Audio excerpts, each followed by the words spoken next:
महान कवि और उपन्यासकार श्री जयशंकर प्रसाद का जन्म वाराणसी में 30 जनवरी 1890 में हुआ था।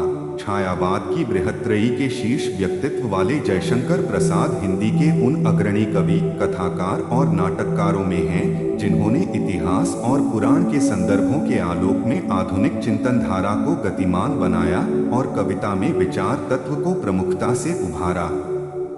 उनकी हर रचना अपने आप में परिपूर्ण और नवाचार की प्रतीक है।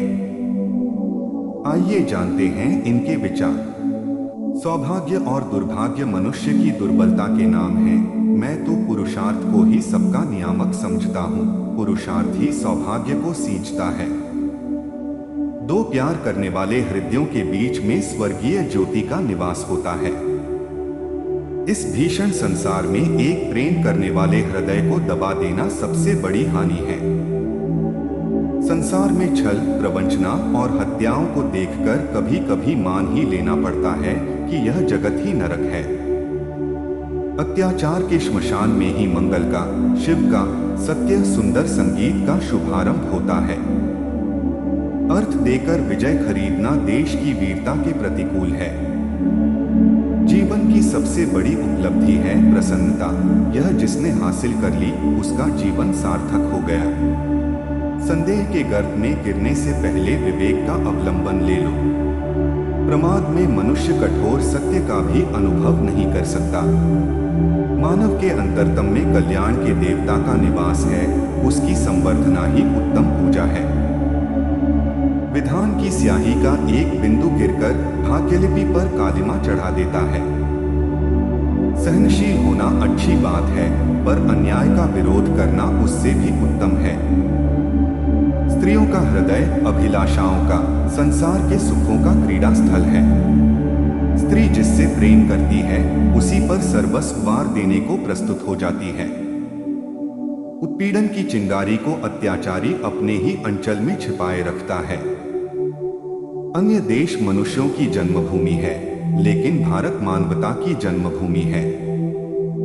आत्मसम्मान के लिए मर मिटना ही दिव्य जीवन है।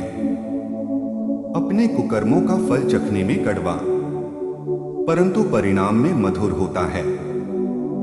जो अपने कर्मों को ईश्वर का कर्म समझकर करता है वही ईश्वर का अवतार है। भारत समस्त विश्व का है और संपूर्ण वसुंधरा इसके प्रेम पाश में आबद्ध है। जागृत राष्ट्र में ही विलास और कलाओं का आदर होता है। क्षमा पर केवल मनुष्य का अधिकार है, वह हमें पशु के पास नहीं मिलती। जिस वस्तु को मनुष्य दे नहीं सकता उसे ले लेने की स्पर्धा से बढ़कर दूसरा दंभ नहीं। ऐसा जीवन तो विडंबना है जिसके लिए रात दिन लड़ना पड़े। संपूर्ण संसार कर्मण्य वीरों की चित्रशाला है। स्त्री की मंत्रणा बड़ी अनुकूल और उपयोगी होती है।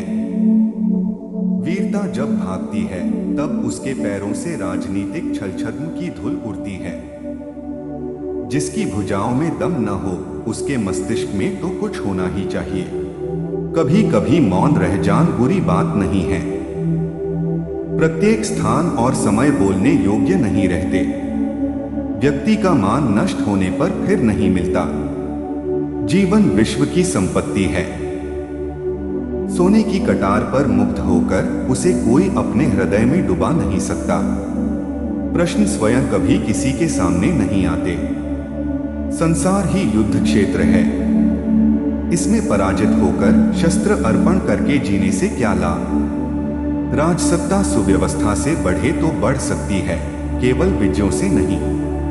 असंभव कहकर किसी काम को करने से पहले कर्म क्षेत्र में काम कर लड़खड़ाओ मत। आतंक का दमन करना प्रत्येक राजपुरुष का कर्म है। पुरुष क्रूरता है तो स्त्री करुणा है। मनुष्यों के मुंह में भी दो सांपों की तरह दो जीभ होते हैं।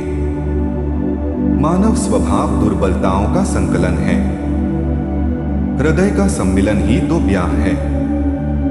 पढ़ाई सभी कामों में सुधार लाना सिखाती है। सेवा सबसे कठिन व्रत है। जो आज गुलाम है वही कल सुल्तान हो सकता है। बाहुबल ही तो वीरों की आजीविका है। क्षणिक संसार, इस महाशून्य में तेरा इंद्रजाल किसे भ्रांत नहीं करता। मुझे विश्वास है कि दुराचारी सदाचार के जरिए शुद्ध हो सकता है। पथिक प्रेम की राह अनोखी भूल भुलैया में चलने की तरह है। जब जिंदगी की कड़ी धूप में उसे घनी छाप की तरह पाकर मनुष्य आगे बढ़ता है, तब पाँव में कांटे ही कांटे चुभते हैं।